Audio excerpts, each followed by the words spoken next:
What's going on, YouTube? I just wanted to make a super quick tutorial to show you how to use the future value function in Excel.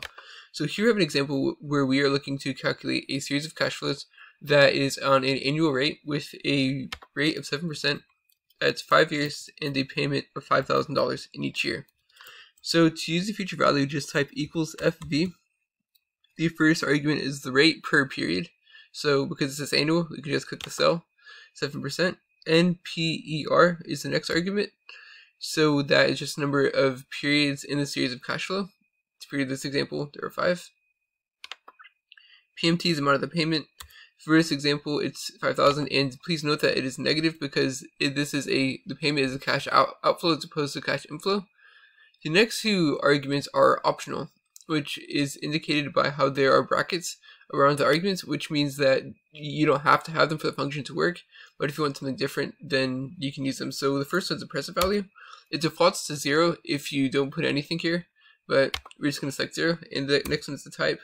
So this is just basically when the payment is made.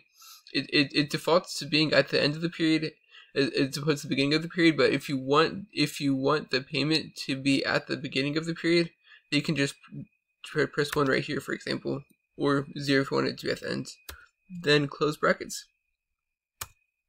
And as you can see, this is 30,000, the future value is 30,776. So going back to the function, if for example, if the payment was at the end of the period as opposed to the beginning of the period, the present value is 28,000, the future value is 28,753. So now let's just say you want this to be on a monthly basis instead. So if you wanted this to be monthly instead of annual, you'll have to go to the rate and then divide it by 12.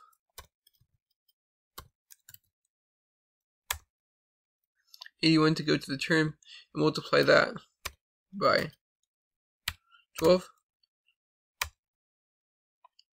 And you want to go to the payment and divide that by 12 as well.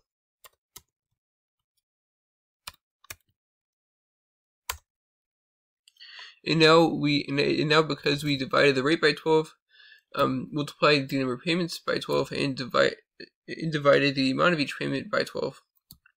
As you can see, this is on in a monthly basis as well. You can also do this in a formula as well. You can also do this in a formula too.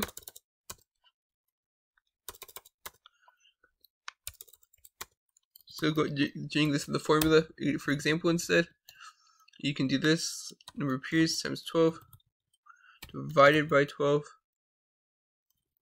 and the rate divided by 12.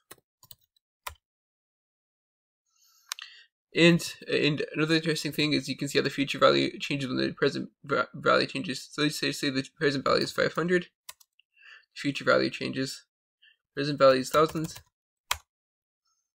future value changes as well. So with that being said, I really hope that y'all found this tutorial to be helpful. Please like, subscribe, and comment, as any support is extremely useful. And please let me know what you think. Thank y'all so much. Have a great day.